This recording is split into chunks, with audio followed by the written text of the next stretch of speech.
សួស្តីអ្នកទាំងអស់គ្នាខ្ញុំនឹងបង្ហាញអំពីការបង្កើតឈ្មោះរបស់ឃុំដំបូងឡើយយើងចូលទៅកាន់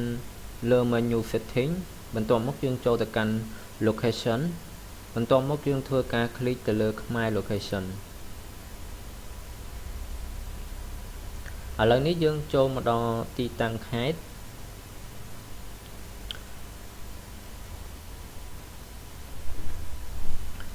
បន្ទាប់មកយើងធ្វើការ click ទៅលើប៊ូតុង district ដើម្បីចូលទៅកាន់ស្រុកឥ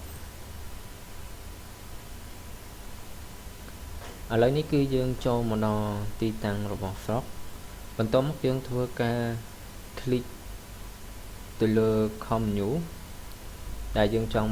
បង្កើតឃុំណាមួយនៅលើស្រុក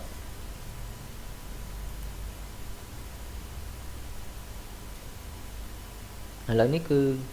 យើងចូលមកដល់ទីតាំងរបស់ឃុំបន្ទាប់មកយើងធ្វើការ click ទៅលើប៊ូតុង new commune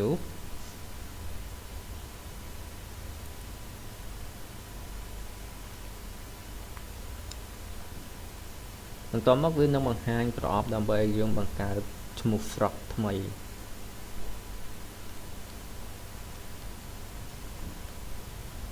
បន្ទាប់មកខ្ញុំធ្វើការបំពេញប្រអប់ក្នុង location name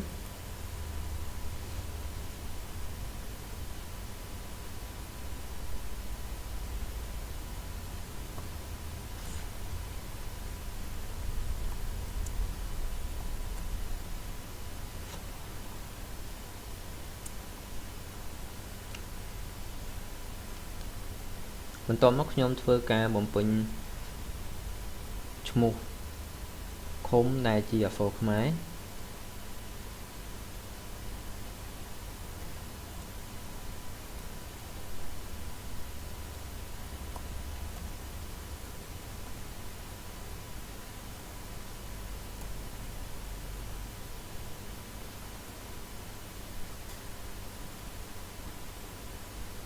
នៅពេលដែលបំពេញព័ត៌មាននៅក្នុងប្រអប់អស់ហើយគឺខ្ញុំធ្វើការ click ទៅលើប៊ូតុង add new